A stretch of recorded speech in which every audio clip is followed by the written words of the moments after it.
something that you should own is insurance. Now, what kind of insurance should you own in retirement?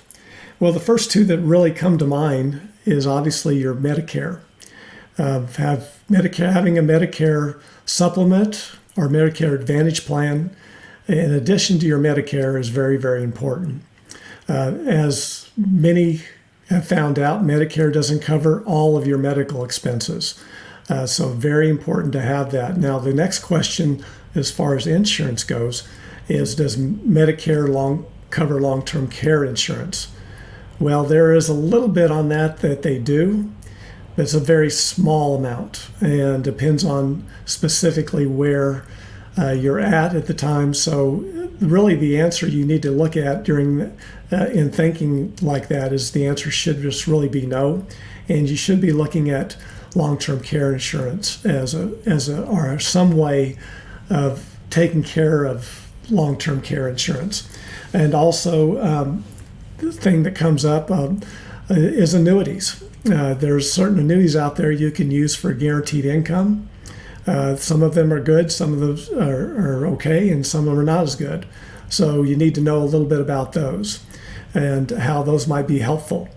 Also, the fifth thing that I like to mention as far as you should own, and everyone owns this, and my parents would have their schedule. And the schedule would actually be a calendar that's has a magnet stuck on the refrigerator on what we're going to be doing in the next few days.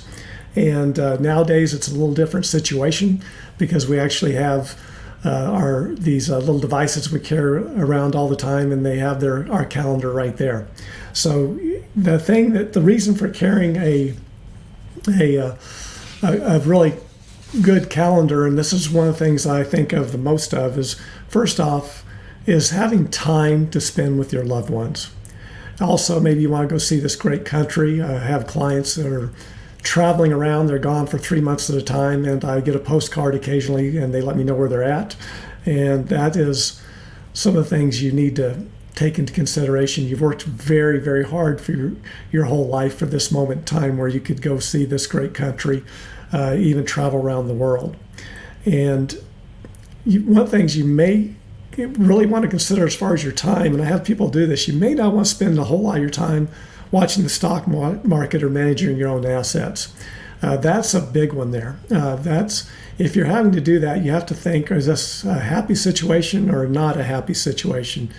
Would it be better maybe to set up a retirement plan that would basically help you know what was going to be coming? You can rest well, you can be assured that it's working for you, you can review it on a regular basis, but you don't have to worry about having this big nest egg and it's got to last your whole life. You really don't want to run out of the money you have and still if you're outliving your money, it's not a very good situation.